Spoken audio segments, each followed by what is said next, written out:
The original Tsui no Sora visual novel developed by Q and the first title written by Sca-ji, while not the original Denpa visual novel, is considered one of the big 3 Denpa visual novels in terms of influence and innovation, originally released in 1999 in Japan. If you don't know what Denpa means, there are a few visual novel YouTubers that could probably explain it better than me.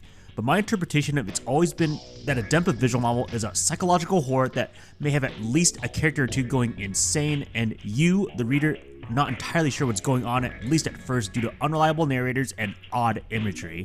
This video will be covering Tsui no Sora's 2020 remake. The video will be referencing the English fan translation of Tsui no Sora Remake by Group EN Sky. Now, there's going to be a lot of Subarashiki Hibi fans who are likely going to check out this video and see how it compares to the Tsui no Sora Remake. I'll just get this one quick opinion out of the way. I was not really a fan of Subahibi, but I actually kind of liked Tsui no Sora Remake. Since both titles are incredibly rife with spoilers, I'm going to do my best to not spoil both visual novels, mostly talking about my pros and cons with Tsui no Sora Remake, specifically making occasional comparisons to Subahibi. Anyway, the first major thing I quite liked about the Tsui no Sora Remake is the tone and setting. Right from the beginning, it's pretty clear that there's an unsettling dark tone to the visual novel.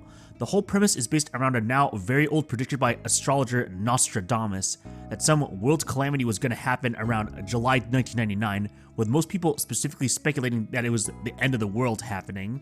Tsui no Sora Remake is seeing how a bunch of people, mostly in a small Japanese school, react to this potential end of the world scenario and how it affects their psychological states. The game even has an in-game day system where after each day it shows a brief transition showing how many days are left until July 20th. Where people can potentially see the Tsui no Sora or End Sky. Yes, that's what the VN title is referring to. I love this, as it gives us foreboding nature where even you as the reader have no idea if the story is going to commit to the end of the world scenario or not until the very end. That reminds me, I really like the presentation of Tsui no Sora Remake, especially compared to other Q and Makoto works. It has this great blend of a modern anime art style while still clearly having that Sca-ji touch. This also extends to the soundtrack BGM, which I believe are just pulled straight from the original Tsui no Sora. Either way, the BGM, while having very short loops, is also great in setting the dark and depressing mood and atmosphere. Similar to Subahibi, Tsui no Sora Remake has a chapter system, which are just different viewpoints of the same events through different protagonists' point of views. What I really like about this feature is, even though the end date will always be July 20th, as that's what this game is building up to, the order of events and dates followed will not always be the same among all characters.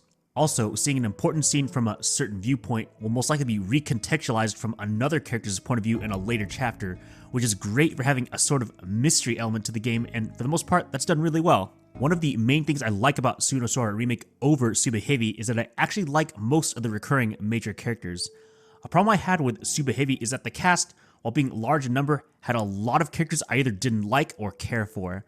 However, even just going off most of the recurring characters, I like almost all of them in Tsui no Sora Remake quite a bit. The standouts for me being Yukito, a male character who, while a smart and fit guy, is also surprisingly emotionally intelligent, and I personally think his relative simplicity is way better than what they tried to do with his female counterpart in Yuki from Subahibi, though I did wish Yukito had a bit more screen time. I also really like Yukito's childhood friend Kotomi. On the surface, she's just a relatively simple, dede tomboy childhood friend heroine, and even just going off that, I think she's executed pretty well.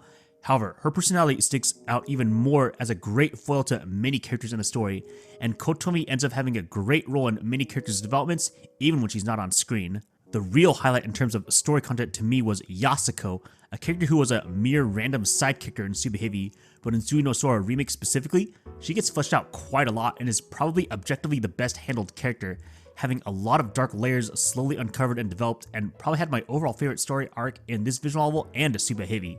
I would say the biggest advantage that I like about Tsui no Sora Remake the most over Subahibi is actually the pacing. In Subahibi, the whole visual novel is around 50 hours, and in my opinion, there's way too much wasted time on things like filler Yuri slice of life, obnoxious amount of and length of random philosophical rants that don't add anything to the story, and just generally moving a lot slower than it needed to. Tsui no Sora Remake, on the other hand, is more than half the length of Subahibi, only being about a 15 to 20 hour read, and in my opinion, gets straight to the point a lot quicker. The first few arcs of Tsui no Sora Remake follow a very similar plot structure to the first few arcs of Subahibi, but since I like the characters more and it gets to the point faster without any unnecessary Yuri, I was able to get invested very quickly into the characters, the setting, and the psychological horror in general. I thought even the longer parts of Tsui no Sora Remake had surprisingly well done psychological backstories that were just long enough to get you attached to the characters and how it connects to how they act in the present. Tsui no Sora Remake to me best represents a saying I wish was used more in story-heavy visual novels: less is more. That said, Tsui no Sora Remake definitely still has some flaws that make it only a good but not great experience. I'm going to talk about these flaws from the most minor to the ones that impacted me the most. A minor issue is that there's just a bit too much reused text throughout the story. This is admittedly something that was bound to happen in some way due to the different protagonist viewpoints covering similar events, but there's plenty of stories with different protagonists and viewpoints that get around this issue a lot better by either skipping reused sections or having completely unique narration that gives more context. However, in Tsui no Sora Remake, there are scenes that are literally just the exact same text and voice acting. You just have to hold control to skip these scenes unless you just really want to revisit the exact same scene again. Thankfully, this is mostly an issue in the first few chapters specifically. Whilst I complained earlier about Subahibi's obnoxiously long and numerous pointless philosophical rants, Tsui no Sora Remake is not without them. But I would say for the most part, they are done better, as many of them are talking about general human philosophy and psychology and how it relates to the characters' current situations. However, there are still quite a number of times where a few of the characters just talk about weird, abstract things that have little to do with the current plot or drama. I just start skimming these since some of these were a lot longer and felt like unnecessary padding. My mixed feelings on the philosophical extend to the unlockable epilogues of the story. On one hand, the open nature of the endings do fit, and they at least discuss the emotional and philosophical aspect of which ending you choose pretty well. However, I don't like endings that are too open-ended, and this leans a bit too much for me to be completely satisfied. Tsui no Sora Remake, once again, while not quite as bad as Subahibi, has an issue where most of the antagonists are really shallow, one-note villains. I get it. Sometimes you need to get a specific emotional reaction from the audience, and you probably don't always want to potentially have a villain be too sympathetic, or else you won't feel as bad for the character they are antagonizing. However, some villains can feel way too one-note to the point they feel too unrealistic at times. Thankfully, not all of them are one-note. There's actually a few that I was kind of interested in, but yeah, overall, the antagonists were the weak point for me in terms of characters. One of the major issues I have with Tsui no Sora Remake is the overuse of non-consensual sex as drama. This is just an issue I have with dark eroge in general.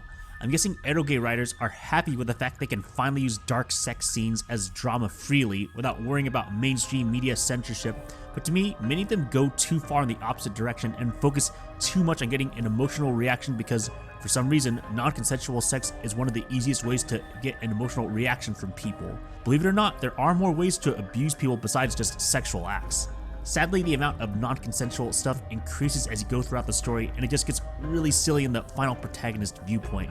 I don't mind a little quote-unquote fan disservice scenes when the scene properly calls for it, but when it's overused this much, it just feels like it's leading too much into fan service dark Nukige territory. The final issue I have, which is probably going to be a hot take, I do not like the character Takuji Mamia at all.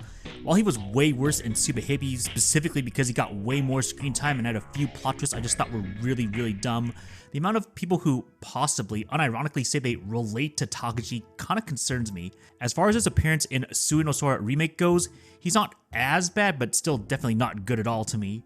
In a way, he's supposed to represent the epitome of the Denpa aspects of Tsui no Sora, aka the whole going crazy after a specific moment, especially in the context of the fear of July 20th potentially being the end of the world. However, I just thought he in general is just a little bit too over the top edgy 90+% of the time he's on screen. Any sympathy I would have had for him related to how he's treated by others is incredibly negated by how he acts for most of the story.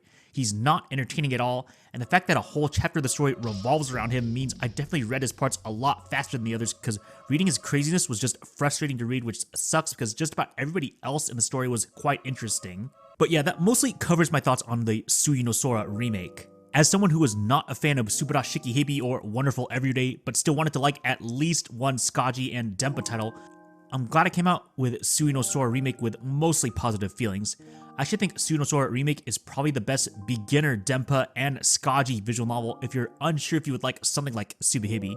Tsui no Sora has very solid pacing at the perfect length of what it wants to tell, and in my opinion, ties the philosophical stuff it has decently well, including having what many people consider the best overall chapter from any Sca-ji written title. Some of the character writing was memorable enough for me to look forward to one of Sca-ji's more popular emotional drama non-Denpa titles, Sakura no Uta. I would personally give Tsui no Sora Remake a 7 out of 10.